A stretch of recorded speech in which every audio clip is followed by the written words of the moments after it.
morning, Internet! My name is Ash and welcome to A Thing. So some of you might know that last week I released a video complaining about teachers because I'm 14, goddammit, let me act my age. That didn't have enough swear words, one second, let me rephrase. Because goddammit, I'm 14 for fuck's sake, so let me act my fucking age. There we go. The video was meant to include a lot more people than it ended up having, mostly for time's sake, but also because I spent way too much time complaining about an anti-vaxxer. I mean, anti-vax teacher of all cases, I think that's one where I have a right to complain. But there was also one case that, upon further reflection, I noticed that I had way more to say about this teacher than could be said in like less than 4 minutes of content, so here we are. People like MatPat will often say that it's a lesser known fact, but I think negativity bias is a pretty well-known thing at this point. Basically, if you don't know, the human brain thinks negative things are more important than positive things, so much so that you need twice as many positive things as negative things in order to feel neutral. Which makes sense. In order for like a cave person to progress throughout the technological ladder, they need never to be satiated or satisfied until they are entrenched in infinite media and huge surpluses where they stand upon the bodies of— okay, I think you get it now. So if the brain is trained to think that negative things are more valuable, it's not that much of a stretch to think that the same is true of people. And more importantly, that the human brain would be much quicker to make negative assumptions about a person based on very, very little information than positive ones. This is just a quick example before we get to the main point, but let's talk about my 7th grade science teacher. The teacher that I thought I hated up until the last maybe 2 or 3 weeks of the school year,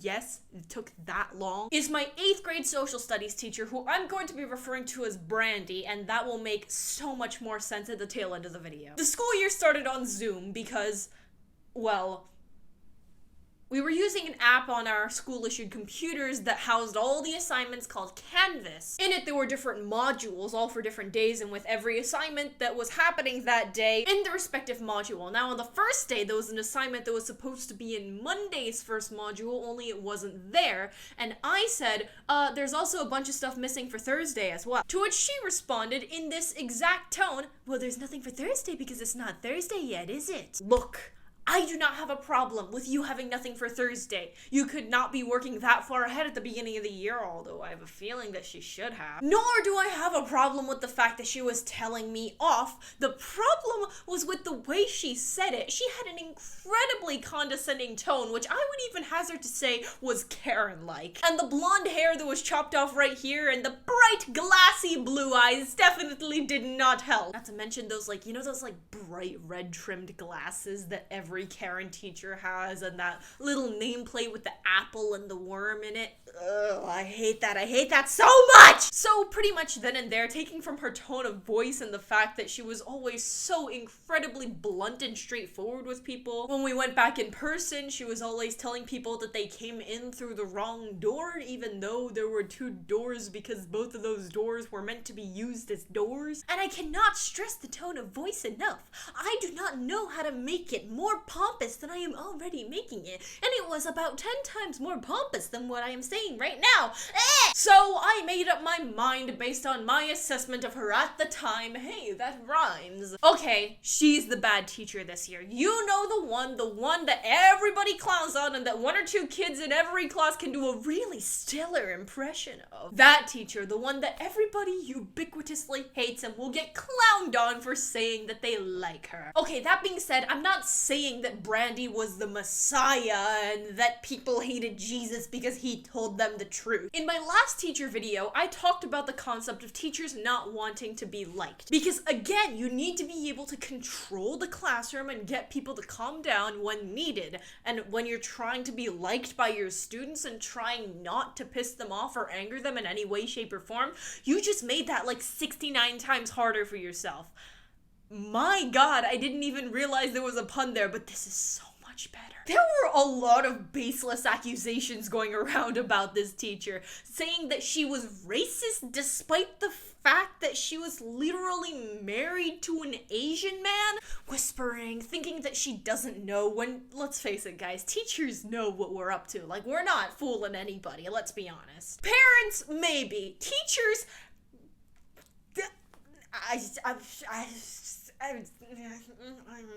For context, I'm pretty sure that the bulk of the accusations just came from the fact that she was a white woman teaching Brown versus the Board of Education to a bunch of Asians. She's our social studies teacher. Is she supposed to just not teach us something that was on the syllabus because it might come off as offensive when she uses hypothetical examples? I would even hazard to say that the hypotheticals were really, really useful, because if she told me, hey Ash, so if you went to school here in the 1960s, you would actually have to go to a different school than me because I'm a white teacher and you are not a white student. That is a really effective way of teaching it. It makes people empathize with the people that went through it. And yet they called her a racist for reasons that I completely do not understand. Why am I getting so defensive after this teacher after having complained about her tone of voice for 10 minutes? I'm sure it was like less than a minute in the video, but trust me, there was like a long rant that will never see the light of day. The magical thing about the accusations, though, is that she put up with it. Kids, especially teenagers, think their teachers are completely oblivious to what they think of them. And honestly, I was one of these too, until I spent a little bit more time thinking about this in reflection for writing the script, and the more I thought about it, yeah, they know exactly what you think of them. Like, we'd make zero effort in hiding it. And honestly, she never seemed to mind. And even in the reverse situation as well, if some kid called her a bigot and then another kid defended her, she wouldn't give that other kid special treatment. The kids that volunteered almost every class, if she caught them slacking off, she would treat them in the same way that she would treat the slackers when they slacked off. She didn't tiptoe around anybody, which actually plays to the point that I think she's one of the very, very rare teachers that does not play favorites at all. And what I mean by that is, when we talk about teachers that play favorites, generally speaking, we speak about it as if it's a really rare phenomenon that only the worst teachers ever have, but in reality, almost every teacher has favorites, come on. The truth is that maybe not every teacher gives out brownies to certain students, but there's definitely students that every teacher is a little bit more patient with. They get tired slower of certain students because that student is just having an off day because they're usually the good kid. If you've been watching my videos for a while, you may have caught on to the fact that,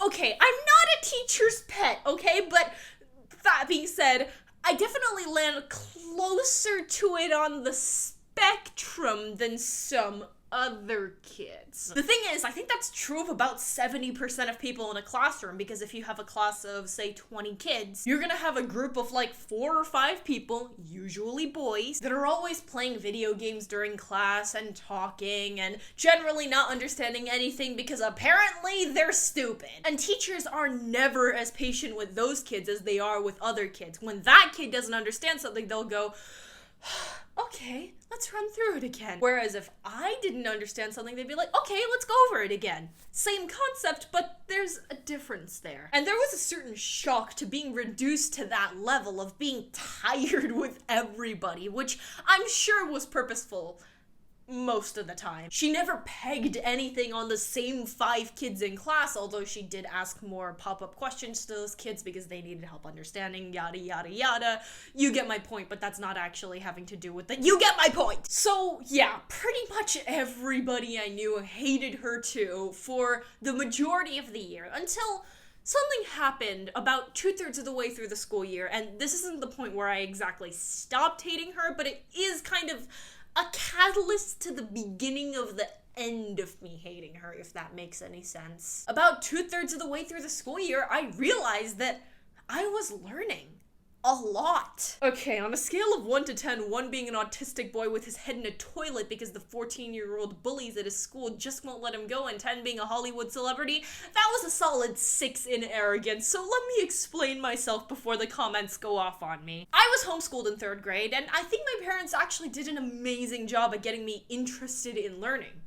In some subjects. In other words, I don't give a shit about math or biology or chemistry or physics, but I will willingly watch through hours upon hours upon hours of Crash Course World History for reasons. Actually, no, there aren't even reasons. But the thing about learning something like, say, US history out of pure interest is that oftentimes you'll skip the parts that you're just generally not interested in. With the US history example, I was really into the colonial days and the Revolutionary War, and I usually cut off around the Civil War, so I was never really interested in the 20th century civil rights movement type stuff. Until, and by the way, at this point we're talking about like the last month and a half of school, really the last stretch. She started talking about Supreme Court cases, about Vietnam protests, the civil rights movement, segregation, everything post-Emancipation Proclamation, everything that I utterly despised. Okay, the phrase despising the civil rights movement comes off as really bad, so let me rephrase. I despised learning about those things. I just found them uninteresting, just to clarify. And don't get me wrong, it wasn't the moment when her mouth opened and it was like music to my ears as the words flew out of her mouth and suddenly my eyes grew wide at the thought of famous orators during the 1960s protest of Blah-de-la-Blobaville. Blah-de-la-Blobaville? Yeah, I have a feeling that's a location in some kind of cartoon or another. Okay.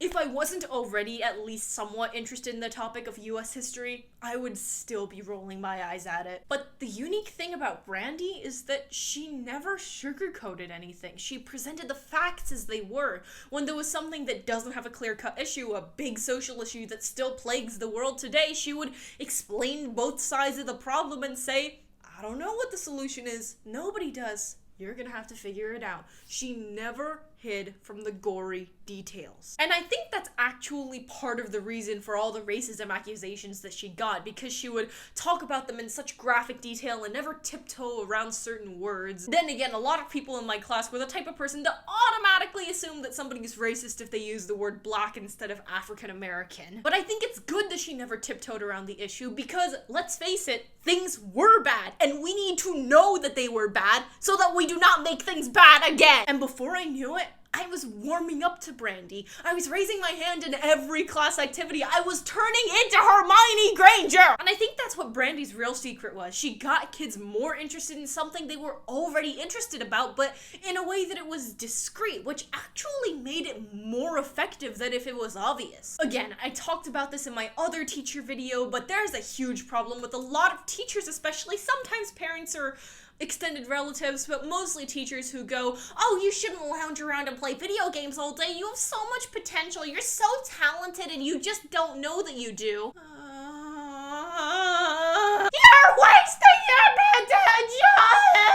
I hate everything about this sentence. First, it implies that you know me better than I know me, and apparently all relaxation is wasting away at your potential. If you aren't working 24/7, then you would have never realized your potential. Shut up, a kid needs a break! A lot of teachers fail to understand just how belittling it can feel to have a person basically tell you, hey, I know what your interests, your hobbies, your aspirations, your dreams, and your future career, and how many future children you will have better than you do. Because I'm an adult, I know you better than you ever will until you become like me, in which you'll know yourself just fine, and you'll know the kids around you just fine, even though you can never truly exist within their heads and therefore never really know who they are as people, because that is the definition of identity. And again, because a teacher can never get inside a kid's head, and because a teacher can never actually get into a kid's head, oftentimes they'll define people by really, really superficial traits. For example, one of my friends, this girl named Ella in my class, was always defined by puzzles because she told our English teacher that she did a puzzle one time. So every day, that teacher from here on out would go, did you do a puzzle yesterday, Ella? I know how much you like puzzles. That's your passion. What? She was being way too obvious about it, understanding the student incorrectly, summing up their identity in something as trivial as a puzzle. Trust me that this actually happened because I know it sounds ridiculous, but let's move on. Brandy instead made the intelligent decision to only get interested in her students' hobbies in a way that made sense, that actually amplified their interest in the hobby instead of getting them to shy away from it because that meant that she knew them. In other words, it made students talk about their hobbies and their goals really passionately without making it obvious that that was her goal, because once we know that something is a teacher's goal, immediately go the other direction, baby! I hate middle school. My terrible English teacher, for instance, would always try to talk to those kids that were really interested in football about football, and you could tell she never actually wanted to talk about football with them. More so, she just wanted to talk to them about a thing that they were interested in so she could say, "See, I'm a good teacher." She talked about football with them 24/7 because she didn't know how to handle a mature and intelligent conversation about anything that does not involve grown men beating the shit. Okay, I will calm down now. Brandy instead would only ask, say, the sports kids about their hobbies after, say, a big game, or after something happened on TV, or COVID restrictions lifted a little bit at school. And it wasn't just the sports kid. Literally the minute that I mentioned that I had filmed a music video for this very YouTube channel, this one, she sent me a private Zoom chat asking what my channel name was because she wanted to see the cover. At the beginning of the year, while I still hated her and I thought nothing of it, just like those sports kids thought nothing of it. But I have no doubt that the idea of another person watching my video definitely gave me more motivation to work because this shit's a lot of work. Don't get me wrong, I love doing YouTube. It's just a lot. And towards the end of the year, she would ask me about books because she always overheard me talking to one of my friends about books. Got me talking about John Green and epistemology. She added her own take to the whole thing, and we actually had a pretty pleasant conversation about it, although honestly I was terrified the whole time because, again, her tone of voice sounds like this. I could tell that she was listening to our conversations, ours meaning between students, and occasionally if she had something to talk about, then she would butt her way into that conversation, which I never really appreciated personally, but then again, there's a reason. I'm not a person who's good at dealing with people butting into conversations, which is probably why she did it more often to me and my friends. She's not just another person, she's our teacher. Social skills are a part of the thing that she is teaching. And again, she would only do it when she had something to add to the conversation. So I never suspected a thing, but I actually learned from her through that. So yes, internet, being annoying is a perfectly acceptable method of teaching now. Because what people don't see a lot of the time is that the traits you need to be a good friend and the traits that you need to be a good teacher are not the same list. A teacher does not need to be likable. That is not on the criteria list. Which brings me to why I've decided to name her Brandy for the purposes of this video. Our last unit in social studies was only 4 days long, and it covered something that I don't think was in the curriculum. I cannot imagine this type of thing being in the curriculum. Only that she wanted to teach it to us because A, we had time, and B, she thought we would enjoy it, and C, that she thought it was useful for us. We talked about students having freedom of speech, how schools can intervene with it, different Supreme Court cases, what punishments are necessary and which ones are unconstitutional, etc, etc, etc. We talked about a kid that said fuck you to a bunch of people on the cheerleading team, which led to her getting kicked off the team. And that very unit is the reason I don't name teachers in these teacher videos. I do not want to have to take a YouTube video to the Supreme Court. You want to know what that kid's name is? Brandy. Honestly, I was always really passionate about student free speech. I had this whole thing about talking about certain topics that were considered inappropriate but were necessary for educational purposes, like domestic violence, for instance. And now I might actually contact Brandy, even though my year with her is over, and ask her to help me on a video about that very Supreme Court case. The teacher Brandy, not the one that said fuck you to the cheerleaders. I brought up a writer that I really liked in a class discussion once, and he's a very controversial name, and while I don't think anybody in my class actually knew the name, I knew that what I said was quite controversial. Immediately, there were like 7 people that had contrasting things to say to my point. It was an amazing class discussion, and that's thanks to Brandy, A, not butting in, and B, giving us the necessary information and necessary freedom to do so. To be completely honest about that class discussion, it was fucking terrifying on my end, but honestly, I love to argue, so bring on the terror! Because again, say what you will, but this teacher knew how to get a classroom passionate about a topic. 1 Hermione Granger? How about 3 or 4? The magic of Brandy is that she understood her role. She understood what she had to do, what she wasn't required to do, what she shouldn't do, and what's none of her business. She thought of her students before she thought of her own image in the eyes of the students, and recognized that that wasn't going to disturb her if she played her cards correctly, which she did. And I think that's something really special. So, Brandy, if you're watching this video right now, from the bottom of my heart, and I hope that I can speak for some of my classmates in the future, although now I think many of them still dislike you in a lot of ways. Thank you for an amazing year. Oh god, this got really sappy towards the end of the video, but thank you all so much for watching. I know this is much more serious than my usual type of or is it? I don't know. My whole brand of content is that there is no brand of content. It's just like, please don't bully Ash. What the fuck does that mean? It means that you should subscribe and like the video, and please don't bully me in the comments, but do leave a comment, but please say nice things in the comments. But in all honesty, I do hope you enjoyed the video. If you did, please press a like. And this is me, Ash, signing off.